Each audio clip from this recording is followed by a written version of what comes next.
উপবিষ্ট বিভিন্ন পর্যায়ে নেতৃবৃন্দ এবং কর্মীবৃন্দ সবাইকে জানাই সালাম, আসসালামু আলাইকুম। ওয়ালাইকুম আসসালাম। আসলে বিগত 17 বছর আমরা যারা রাজনীতির সাথে ছিলাম এই লোকগুলো কেন পিছায় গেছে? শুধু চৌগাছা থানায় কে না, আমার তো মনে হয় সারা বাংলাদেশে কিছুটা পিছায় গেছে। হাইব্রিড 5 তারিখের পরে কিছু হাইব্রিড জন্মাইছে এই কারণে। কিন্তু যারা আমরা বিএনপির আদর্শ ধারণ করি বা আপনারা যারা মন্ত্রী আছেন চাচা, তাদের দেখেই কিন্তু আমিও আজকে বিএনপি ধারণ করি। আপনাদের সামনে একটা কথা বলি, শান্তি চাচা জেলখানায় গেছিল, হোসাইন চাচা পুলিশের সামনে ওই জায়গায় কি যেন মাছের ব্যবসা করে আমাদের ওই যে বাড়ি গরিবপুরের মাছের ব্যবসা করে ওই যে হোসাইন সামনে বাড়ি আনিস চাচা আনিস সাদারের ওখানে সুন্দর একটা জায়গা, ওই জায়গায় কিন্তু শান্তি চাচা বসে দেখতে আপনারা জানেন অনেক। তো অধিকাংশ সময় আমি মালওয়ার থেকে আসতাম বা যশোর থেকে আসতাম, চাচা আমার কাছে জিজ্ঞাসা করতো, আমি এই শুনে দিকে খাইছিস? না চাচা ওই চৌগাছা হোটেল তো না, ওই যে আগে নাসির হোটেল, এই নাসির হোটেলে যা যে গোপনে আমার কথা থেকে গোপনে খেয়েছিল, তার জন্য বসে আমি বাড়ি যাও। এই কথাটা চৌগাছা উপজেলা বিএনপির ভিতরে আমি হলফ করে বলছি, কোন নেতা কখনো কোনোদিন জিজ্ঞাসা করেনি যে ছাত্র দলের ছেলে কি যুব দলের ছেলে অমুক অমুক জায়গাতে এসে সে কটা ভাত খেয়েছে। এই কথাটা আপনাদের ইউনিয়নের চেয়ারম্যান নজরুল ইসলাম শান্তি চাচা ছেলের মতো ভালোবেসে জিজ্ঞাসা করেছে, উনি জেলখানায় যাবেন। আমার মনে আছে নতুন নতুন ফতুয়া বানাই দিয়েছে, একটা ফতুয়া গায়ে দিয়েছে, দিয়ে চেয়ারের উপরে বসে রয়েছে। দুদিন পরে কি একদিন পরে সাইনটা দেওয়া চাচা ইউনি সুন্দর ফতুয়া গায়ে দিয়েছে। তাহলে বা তোর ইউনিয়নে জগদীশপুর ইউনিয়নে সব আওয়ামী লীগের কাছে বিক্রি হয়, তুই বাচ্চা কাছে সবাই বিক্রি হয়, বিএনপি নেই আর বেশি থাকলেও থাকবে।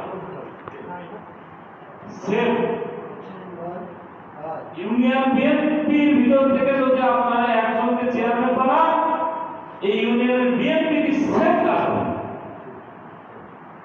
অতএব আপনারা সবাই এই যে বিএনপির জায়গা, বিএনপির ইউনিয়ন পরিশেষে আসলে আমার ইউনিয়নও মনে হয় বিএনপির কথা বলতে, এখানে আমি যতগুলো নেতৃবৃন্দ এসে করে আমি পাই, যে যত কথাই বলুন পরিশেষে সবাই এক চেয়ারে আসেন, আপনারা আসেন, আপনারা থাকেন।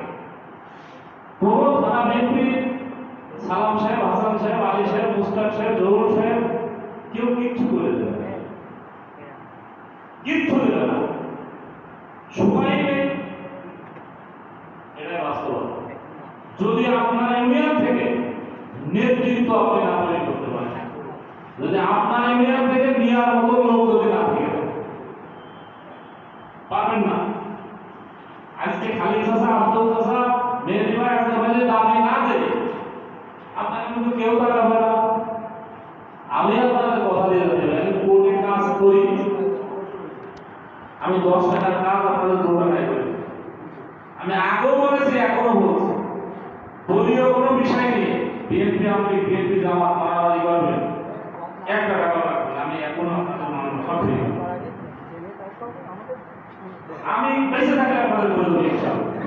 আমি একটা উপায় তোমার থেকে টাকা নিয়ে আল্লাহ আমার নাম নেই, তাতে আমার যে ভালোবাসে তার জন্য, যে ভালোবাসে না তার জন্য। এই ব্যাপারে আমার আগেও বিধান করে এখনো, কিন্তু হাসপাতালে আপনারা যান, মেহেদি ভাই খালেদ চাচা বললে আমি যত ব্যস্তই থাকি যশোরে সর্বোচ্চ মনে হয় দেওয়ার চেষ্টা করি, না করিনি, আমি করি, আমি চাই। শুধু আপনার ইউনিয়ন বিলে বলছি, এই 11টা ইউনিয়ন পৌরসভা যে যা পরিচিত লোক যা বলে আগে সারা রাত বিশ্বাস করে 1 ঘন্টা আমি ঘুমাই। আমার বউ বলছে যে ইউনিয়নের লোক শুধু তোমার ভোট দেবে না, না দেয় না দেয়, ভোটের জন্য করছে গান্ধী বলা চলে আল্লাহ। বাস্তবতা জায়গা হলে চাওয়া পাওয়া অবশ্যই আপনাদের পূরণ হবে, দল পাওয়া গেছে অবশ্যই পূরণ হবে। আর আমাদের সংরক্ষিত মহিলা আসলে এমপি যেভাবে আছে, ওনার প্রতি আহ্বান, উনি অবশ্যই জ্ঞানী, আল্লাহ তাকে সম্মানিত করে, অনুরূপ আর একজনকে সম্মানিত করবেন। ওনার অবশ্যই শুভবুদ্ধি হবে, কাকে কোন সময় কোন মিটিংয়ে গেলে কাকে দাওয়াত দিতে হবে আর কাকে বলে আসতে হবে। আমার মনে হয় উনি মানবেশ করেন, যদি না করে যা হয়েছে তাই হবে, মানতে হবে, চেয়ার মানতে হবে। খালেদ শাহ, আব্দুল শাহ বা যারা এই চেয়ারগুলো হোল্ড করে তাদেরকে মানতে হবে।